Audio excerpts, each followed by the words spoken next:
Report ചെയ്യാൻ വന്നതാ. എന്താ കേസ്? ഇവിടെ റിപ്പോർട്ട് ചെയ്യാനാണ് കൽപ്പന.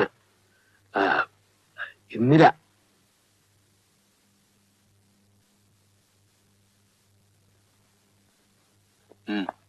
വരൂ.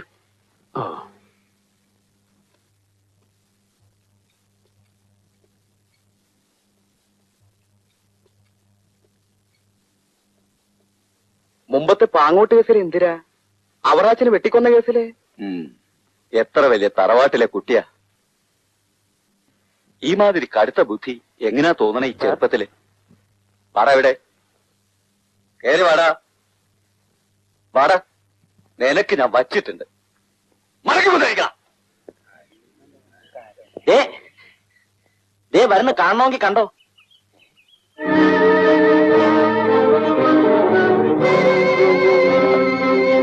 പോലീസുകാർ ശരിക്കെന്ന് പെരുമാറിയിട്ടുണ്ട്, എനിക്കറിയാം.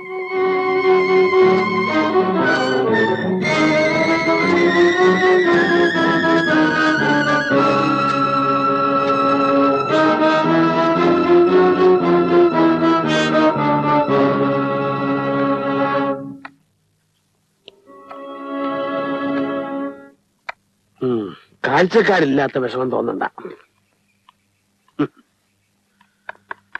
പിന്നെ ഞാൻ അസലായിട്ട് അറിയും. കുട്ടിയായിരിക്കുമ്പോഴേ പരിചയല്ലേ. സംസാരിക്കണം. വാടോ. സംസാരിക്കുന്നതിനെന്താ? നാട്ടുകാരാവുമ്പോ ലോകം ചോദിച്ചൂടെ? ഒരു രസം. CIDയും സ്പെഷ്യൽ ബ്രാഞ്ചും ഒക്കെ അവിടുന്ന് ഇവിടുന്ന് വാച്ച് ചെയ്യുന്നുണ്ടാവും.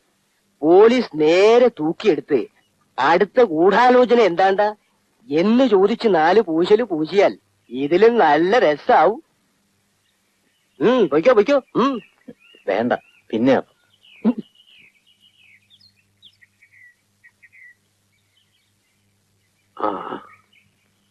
ശാരദ മാത്രമേ ഉള്ളൂ. അച്ഛനും അമ്മയും മൂത്ത മോളുടെ കൂടെ മദ്രാസിലാ കുറച്ചു കാലായിട്ട്. ഒന്ന് കയറിയിട്ട് വരാം.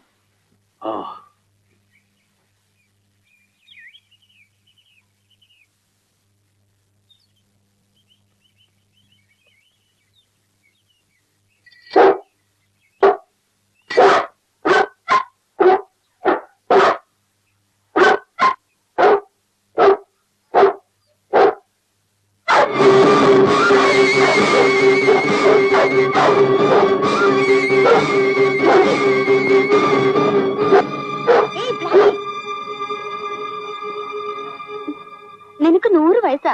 നിന്റെ കാര്യം ഇപ്പൊ വിചാരിച്ചിട്ടേ ഉള്ളൂ. അങ്ങോട്ട് വരായിരുന്നതാ. മാള് പറഞ്ഞു വന്ന വിവരം.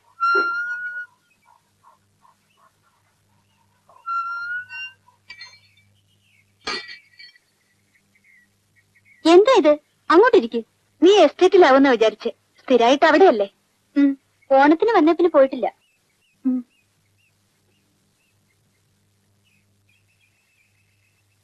മെലിഞ്ഞിരിക്കണു വല്ലാതെ. എപ്പോഴും ഒരു പത്രത്തിൽ രാജന്റെ ഫോട്ടോ കണ്ടു. യൂറോപ്പിൽ പോയിരുന്നോ? മുൻപ് ഫോട്ടോ കണ്ട ഓർമ്മ വെച്ച് നിന്റെ രാജൻ തന്നെ ആവുമെന്ന് വിചാരിച്ചു. ആ, കഴിഞ്ഞു കൊല്ലം. നീയും ഫോറൻ റിട്ടേണ്ടായോ? ഏയ്, എന്നെ കൊണ്ട് യൂറോപ്പിൽ പോവല്ലേ. ആ വിഡിത്തം പറ്റില്ല മൂപ്പർക്ക്. ആ, നിന്റെ അച്ഛനെ പേടിച്ച് എന്റെ കെയർ ഓഫിൽ കത്തെഴുതിയിരുന്ന പുള്ളി തന്നെയല്ലേ എംകോമിന് പഠിച്ചിരുന്ന? നിനക്ക് ഓർമ്മയുണ്ടോന്ന് അറിഞ്ഞൂടാ. അന്ന് നീ ഒരു തമാശ പറഞ്ഞു. തോന്നിയ വ്യക്തിത്വങ്ങളൊക്കെ നിന്നോട് പറഞ്ഞിട്ടുണ്ട് ചെറുപ്പത്തിൽ. അല്ല, ഇത് കത്ത് വരാത്തപ്പോ എന്റെ വേവലാതി കണ്ടു പറഞ്ഞാണ്. 9 നാൾ നീണ്ടു നിൽക്കുന്ന അത്ഭുതം.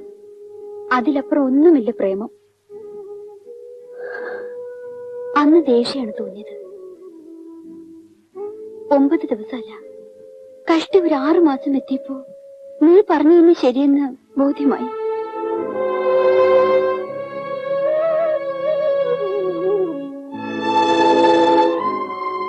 ഞാനൊരു ചായ ഉണ്ടാക്കാം. മാളുവിനെ അങ്ങോട്ട് കടം കൊടുത്തിരിക്കുകയാണ്. വേണ്ട, ഒന്നും വേണ്ട. പലപ്പോഴും നിനക്കൊരു കത്തെഴുതിയാലോ എന്ന് വിചാരിക്കും. എഴുതിയാ കിട്ടുമെന്ന് തന്നെ അറിയില്ല. കിട്ടും, പൊളിച്ച്. വായിച്ച് സെൻസറിംഗ് ഒക്കെ കഴിഞ്ഞിട്ടാണെങ്കിലും കിട്ടും. പോലീസുകാർ എന്നെ ചോദ്യം ചെയ്യാൻ വരുമെന്ന് കൂടി അച്ഛന് പേടിയുണ്ടായിരുന്നു. നിന്റെ ക്ലോസ് ഫ്രണ്ട്സിനെ മുഴുവൻ അന്വേഷിച്ചിരുന്നുവെന്ന് അച്ഛൻ പറഞ്ഞു. ഞാനന്ന് മദ്രാസിലായിരുന്നു. ഭാഗ്യം. നോക്ക്, എന്നോട് പലരും വന്ന് ചോദിച്ചു എന്തേ നിനക്ക് ഇങ്ങനെയൊക്കെ തോന്നാനെന്ന്. ഇപ്പോഴെങ്കിലും പറ, നിനക്ക് എന്തു പറ്റി?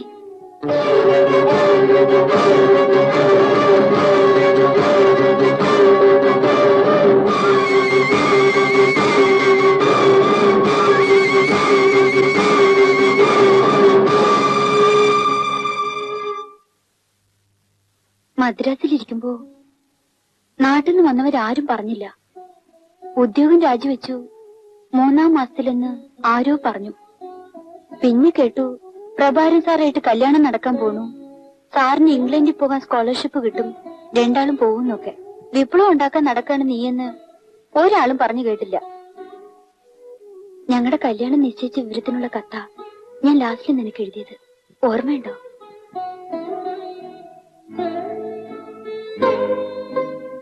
ശാരദയ്ക്കിപ്പോ എന്നെ കാണുമ്പോൾ ഭയം തോന്നുന്നുണ്ടോ?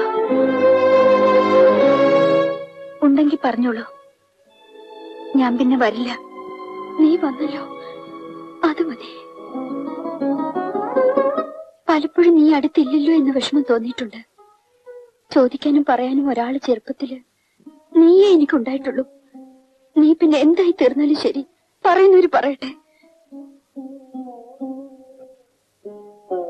എന്നും ഇവിടെ ഉണ്ടാവണം. ഞങ്ങളുടെയൊക്കെ ആഗ്രഹം അതാണ്. ഉണ്ടാവില്ലേ?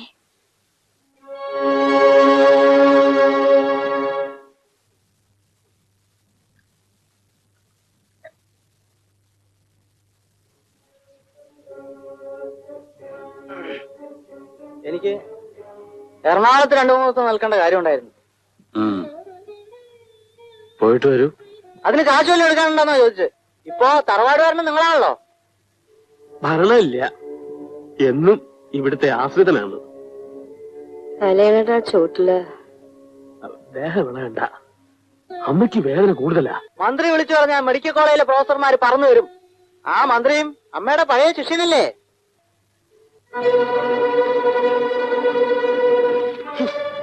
നിങ്ങൾ ഉപദേശിച്ചിട്ടില്ലേ വലിയ പ്രസ്താവന ഇറക്കിയത്? ഉച്ചക്കാശിന് വേണ്ടിയല്ല ഞാൻ സമരം ചെയ്തതെന്നൊക്കെ. 300 രൂപ എനിക്ക് 300. വഴിതെറ്റി ജയിലിന്റെ നടയിൽ കൂടെ പോയതിലൂടെ വാങ്ങുന്നുണ്ടല്ലോ പെൻഷൻ. ഒരു ഉപദേഷ്ടാവ്.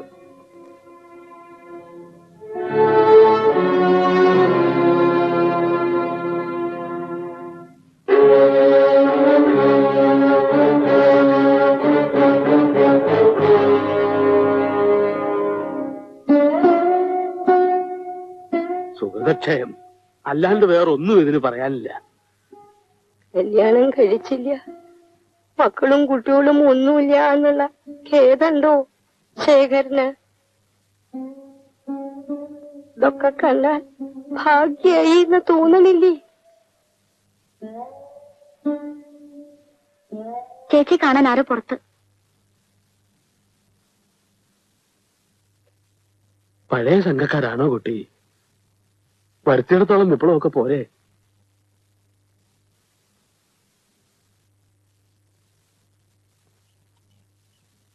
നമസ്കാരം. എന്റെ പേര് റഷീദ്. ഞാനൊരു ജേർണലിസ്റ്റ് ആണ്.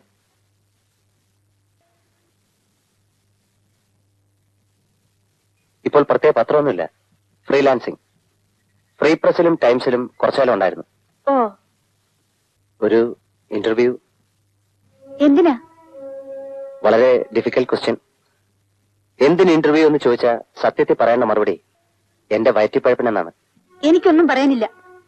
സ്വന്തം experiences, your reactions to men, matters, events, മെയിനായിട്ട് സ്വന്തം ജീവിതകഥ. ഞാനൊരു സ്റ്റാർ അല്ല.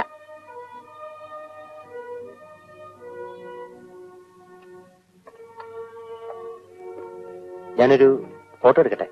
നോ. ജയിലിലെ നിരാഹാരത്തിന്റെ ന്യൂസ് UNAക്ക് റിപ്പോർട്ട് ചെയ്യാൻ ഞാനാണ്.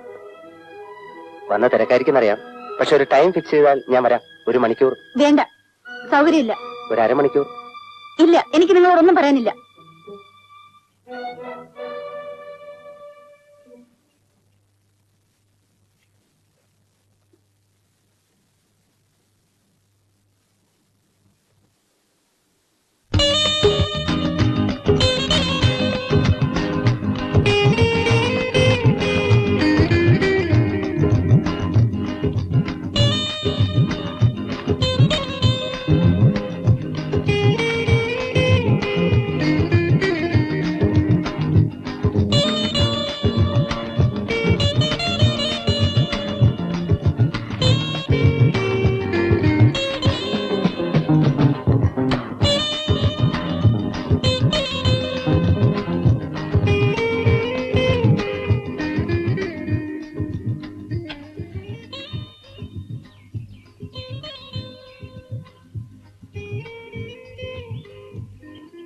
എന്തായാലോ ഇന്റർവ്യൂ നടന്നില്ല രാമേട്ട.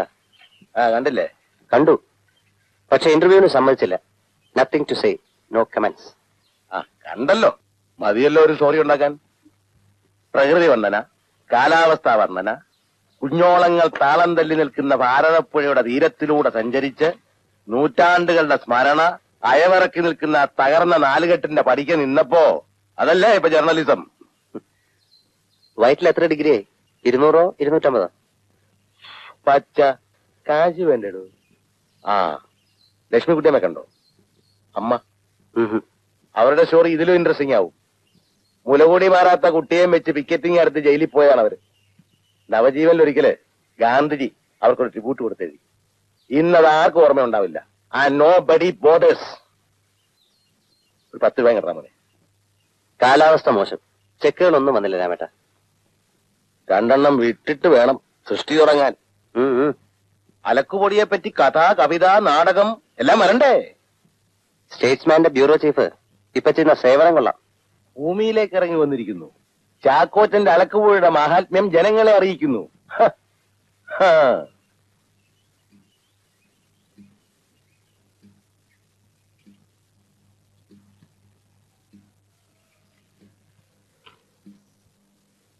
ബാലൻ, സുന്ദരേശൻ, ചന്ദ്രശേഖരൻ, നാരായണൻകുട്ടി.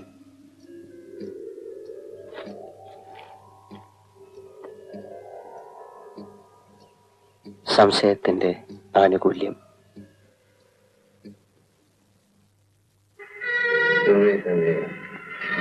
वकालत की किताबें पढ़ता हूँ, कभी दिल की किताब पढ़ के देख। इसलिए मैं कहता हूँ कि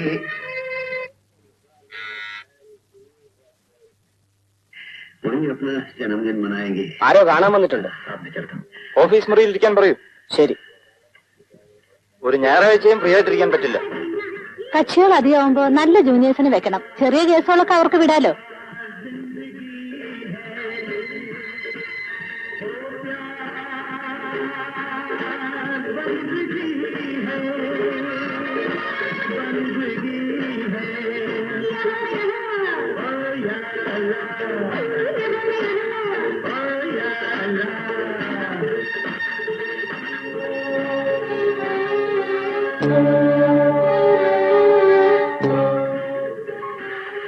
വന്ന വിവരം ആരും പറഞ്ഞില്ലല്ലോ. ദേവി, വോളിയം കുറയ്ക്കൂ. എന്തോ സിനിമ ടി വി. മാധവൻ ഗൾഫിൽ പോയി. ഇടയ്ക്ക് കത്ത് വരും. ഉണ്ണി ഒരു ബുക്ക് സ്റ്റാൾ നടത്തുന്നെന്ന് ആരോ പറഞ്ഞു. എനിക്ക് അന്നത്തെ ആൾക്കാരായിട്ടിപ്പോ വലിയ കോണ്ടാക്ട് ഒന്നുമില്ല. ചായ,